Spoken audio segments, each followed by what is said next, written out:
আসসালামু আলাইকুম। প্রিয় দিনী ভাই ও বোনেরা, আমরা অনেক সময় বিভিন্ন বিপদে পড়ে থাকি। বিপদে পড়লে আমাদের প্রিয় নবী হযরত মুহাম্মদ সাল্লাল্লাহু আলাইহি ওয়াসাল্লাম আমাদের এই দোয়াগুলো পড়তে বলেছেন। হাদিস নং 1, ইন্না লিল্লাহি ওয়া ইন্না ইলাইহি রাজিউন, আল্লাহুম্মা আজুরনি ফি মুসিবাতি ওয়াখলুফ লি খায়রুম মিনহা।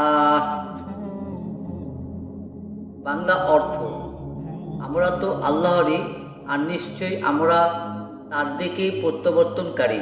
হে আল্লাহ, আমাকে আমার বিপদে সওয়াব দিন এবং আমার জন্য তার চেয়ে উত্তম কিছু স্থলাভিষিক্ত করে দিন। মুসলিম শরীফ 958 হাদিসে বর্ণনা করা হয়েছে।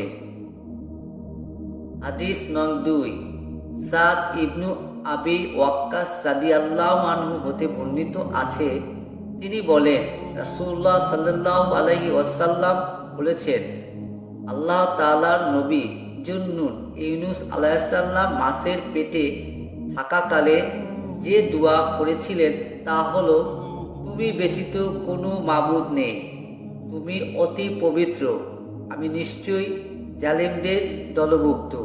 সূরা আম্বিয়া 87 নং আয়াত। যে কোনো মুসলিম লোক কোনো বিষয়ে কখনো এ দোয়া করলে অবশ্যই আল্লাহ তাআলা তার দোয়া কবুল করেন। তিরমিজি হাদিস নাম্বার 3505।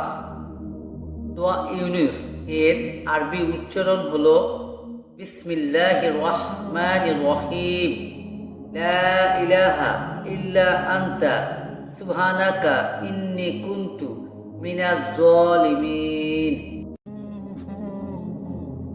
হাদিস নং 3, সাদ্দাদ রহমতুল্লাহ আলাইহি আসমা বিনতে উমাইস রাদিয়াল্লাহু আনহা থেকে বর্ণিত, তিনি বলেন, একদা রাসূলুল্লাহ সাল্লাল্লাহু আলাইহি ওয়াসাল্লাম আমাকে বললেন, আমি কি তোমাকে এমন কয়েকটি বাক্য শিক্ষা দিব না যা তুমি বিপদের সময় পাঠ করতে পারো?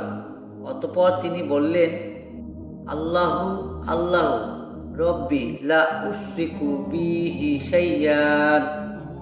নাসাই, ইবনে মাজাহ, আবু দাউদ 1525, সহিহ 2755 নং হাদিসে বর্ণিত আছে। আর বাংলা অর্থ হলো, আল্লাহ আল্লাহ আমার রব, তার সাথে আমি কাউকে শরীক করি না। প্রিয় দিনী ভাই ও বোনেরা, আজকের ভিডিও এই পর্যন্তই। আবার দেখা হবে নতুন কোনো ভিডিওতে। সে পর্যন্ত আপনারা সবাই ভালো থাকবেন, সুস্থ থাকবেন। আমাদের চ্যানেলটিকে সাবস্ক্রাইব করে পাশে থাকবেন।